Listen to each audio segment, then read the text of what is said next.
ভালো এবং সবার জন্য লাস্ট দেখার জন্য 12টা থেকে 4টা পর্যন্ত এসপি সাহেবের বাড়ি উন্মুক্ত থাকবে।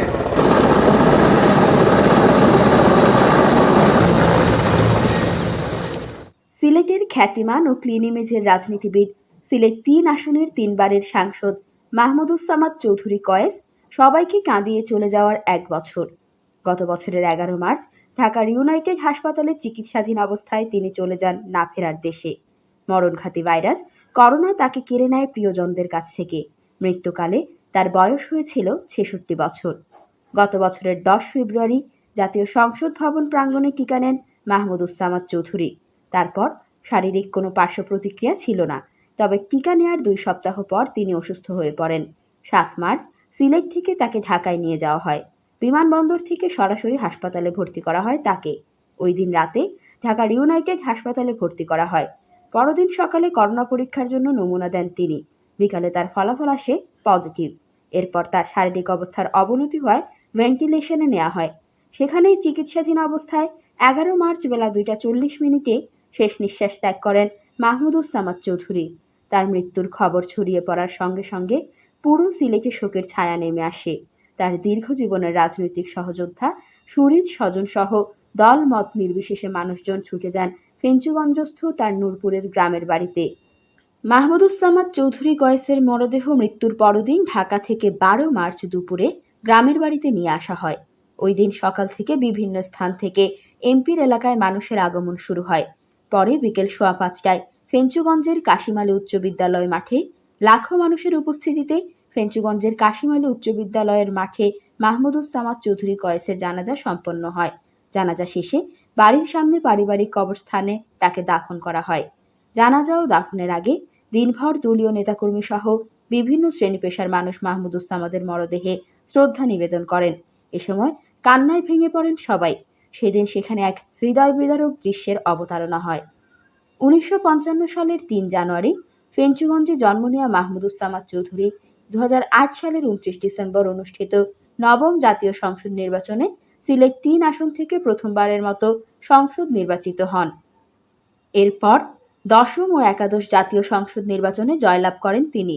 মৃত্যুর আগ পর্যন্ত বর্ণাঢ্য রাজনৈতিক জীবনে মাহমুদুজ্জামান চৌধুরী জাতীয় মহান সংসদের প্যানেল স্পিকার, প্রতিরক্ষা মন্ত্রণালয়ের সংসদীয় স্থায়ী কমিটির সদস্য, প্রবাসী কল্যাণ ও বৈদেশিক কর্মসংস্থান মন্ত্রণালয়, বাণিজ্য ও ধর্ম মন্ত্রণালয়ের সংসদীয় স্থায়ী কমিটির সদস্য, সিলেট জেলা আওয়ামী লীগের সহসভাপতি এবং শেখ রাসেল শিশু কিশোর পরিষদের মহাসচিবের দায়িত্ব পালন করেছেন। মাহমুদুজ্জামান চৌধুরী কয়েসের প্রথম মৃত্যুবার্ষিকী পালনে ব্যাপক কর্মসূচি। মাহমুদুজ্জামান চৌধুরী কয়েসের প্রথম মৃত্যুবার্ষিকী পালনে মরহুমের পরিবার, ফেঞ্চুগঞ্জ উপজেলা আওয়ামী লীগ ও সহযোগী সংগঠন, দক্ষিণ সুরমা উপজেলা যুবলীগ, ফেঞ্চুগঞ্জ উপজেলা যুবলীগের উদ্যোগে পৃথকভাবে শোকসভা, দোয়া ও মিলাদ মাহফিল, খতমে কোরআন এবং শিরনি বিতরণ সহ নানা কর্মসূচি গ্রহণ করা হয়েছে। উল্লেখ্য, করোনাকালে বাংলাদেশ যখন সাধারণ ছুটিতে বিপর্যস্ত, তখন নিম্ন আয়ের মানুষেরা অপেক্ষায় ছিলেন সরকারি ত্রাণ সাহায্যের অপেক্ষায়। তখনই সিলেট ৩ সংসদীয় আসনের সংসদ সদস্য মাহমুদুজ্জামান চৌধুরী ব্যতিক্রমী এক দৃষ্টান্ত স্থাপন করেন। দুর্যোগকালীন সময়ে নিজ এলাকায় থেকে এই সাংসদ সরকারি ত্রাণ সহায়তা বন্টন নয়, নিজের ব্যক্তিগত উদ্যোগে ত্রাণ বিতরণ, ৩টি উপজেলার প্রত্যন্ত গ্রামে গিয়ে ত্রাণ সহায়তা নিশ্চিত করা, স্থানীয় প্রশাসনকে পরামর্শ, স্বাস্থ্য ব্যবস্থা পর্যবেক্ষণ সহ নানা কাজে সরাসরি নিজেকে ব্যস্ত রাখতেন সারাদিন। সে সময় মানবিক কর্মকাণ্ডে ব্যাপক প্রশংসিত হয়েছিলেন দক্ষিণ সুরমা, ফেঞ্চুগঞ্জ ও বালাগঞ্জ উপজেলা নিয়ে গঠিত এই আসনের সাংসদ মাহমুদুজ্জামান চৌধুরী। দেশে করোনা ভাইরাস সংক্রমণের শুরু থেকে এলাকায় ছিলেন সিলেট ৩ আসনের সংসদ সদস্য মাহমুদুজ্জামান চৌধুরী কয়েস। প্রতিদিনই নিজ সংসদীয় এলাকার সংকটে পড়া মানুষদের মধ্যে খাদ্য সহায়তা বিতরণ সহ নানা কর্মসূচিতে অংশ নিতেন তিনি। নিজে অংশ নেওয়ার পাশাপাশি দলের নেতাকর্মীদেরও নামিয়েছিলেন মাঠে। দুর্যোগকালীন সময়ে এই সংসদ সদস্যের এমন উদ্যোগ প্রশংসা কুড়ায় সবার। গত বছরের ২২ মার্চ সাধারণ ছুটি ঘোষণার আগেই ঢাকা থেকে এলাকায় চলে আসেন মাহমুদুজ্জামান চৌধুরী কয়েস। তখন করোনাকালীন লম্বা সময় তিনি এলাকায়ই থেকেছেন।